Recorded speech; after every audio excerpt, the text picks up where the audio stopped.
Let us look at an example of dissociation and how that grows into complexity over time.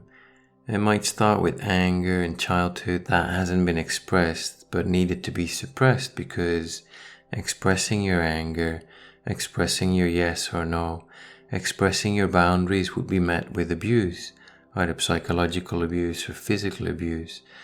And so you learned to keep that energy inside and not express yourself. What happens though over time is that not expressing your boundaries gives rise to issues of self-esteem and self-worth, and over time even morphs into anxiety. Now, as an adult, when an anxiety might be more present for you and the anger becomes more unconscious, your focus will be on overcoming the anxiety. You might want to be more assertive, be more in control, be more dominant in certain situations.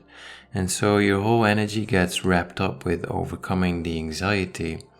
And because that rests on a deeper emotional pattern, that overcoming of the anxiety will always be self-defeating and eventually leads into depression or periods of depression. And so you can see from this example how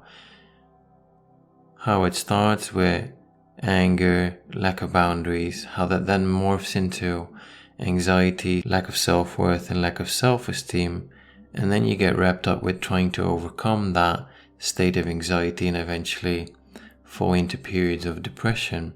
And this seems to be a very prevalent pattern that we nowadays see reflected in society.